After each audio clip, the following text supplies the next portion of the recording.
A generational collision. Eminem's legacy meets Gen Z's fire. Eminem, a name synonymous with rap. His lyrics? Raw, provocative, often controversial. He's a master of wordplay. He pushes boundaries. He's an icon. But even icons face criticism, especially from a new generation. Enter Gen Z. They are digitally savvy. They are socially aware. They are not afraid to challenge the status quo.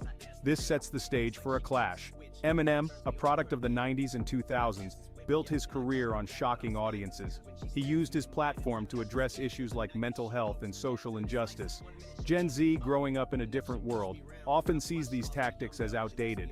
They question his methods, they debate his impact. This isn't just about music, it's about values, it's about how different generations interpret art and expression. The tension between Eminem and Gen Z highlights a broader cultural shift. It's about the evolution of language.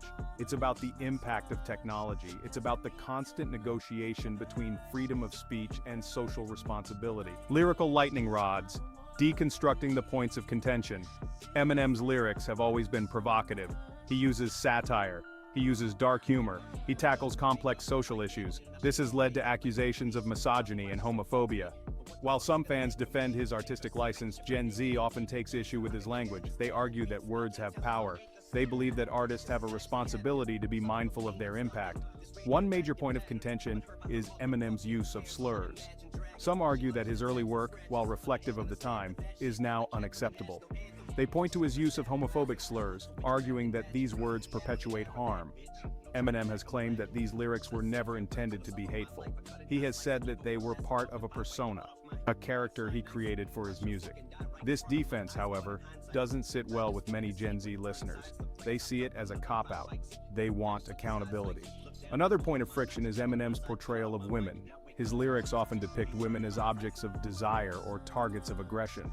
While some argue that this is simply part of his artistic style, others find it deeply troubling.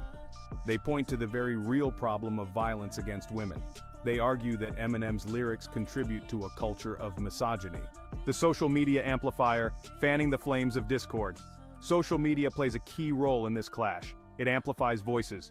It spreads opinions like wildfire. It creates echo chambers. This can be both good and bad. On the one hand, it gives Gen Z a platform to voice their concerns. It allows them to hold artists accountable. It sparks conversations about important issues. On the other hand, it can lead to rapid-fire judgments. It can fuel cancel culture. It can make nuanced conversations difficult. Social media thrives on outrage. Algorithms prioritize content that evokes strong emotions. This creates a cycle. Artists like Eminem, known for pushing boundaries, become easy targets. Their controversial lyrics are shared widely. This generates outrage. The outrage then fuels more engagement, further amplifying the issue.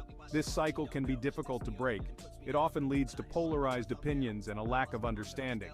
Social media also contributes to generational divides. Different generations use platforms differently. They consume different content. They have different online experiences. This can make it difficult for them to understand each other's perspectives. This lack of understanding can lead to misinterpretations. It can fuel stereotypes. It can make productive dialogue nearly impossible. Lost in translation, bridging the generational divide. At the heart of this clash lies a generational divide. Eminem and Gen Z grew up in different worlds. They were shaped by different cultural moments. They have different understandings of language, humor, and social norms. This doesn't mean that one side is right and the other is wrong. It simply means that they see the world through different lenses. Bridging this divide requires empathy, open-mindedness, and a willingness to listen. One key difference is the role of context. Eminem's lyrics, often intended as satire or social commentary, are sometimes taken literally. Gen Z, growing up in a world of online information overload, may not always grasp the nuances of his work. They may not be familiar with the historical context or the artistic traditions he draws from. This can lead to misunderstandings and accusations of insensitivity. Another difference is the evolution of language. Words and phrases that were acceptable in the past may now be considered offensive. This is particularly true for language related to gender, sexuality, and race. Eminem's lyrics, often rooted in the vernacular of his youth, can sound jarring to younger ears. This doesn't mean that his intent was malicious. It simply means that language evolves, and what was once considered edgy may now be seen as insensitive.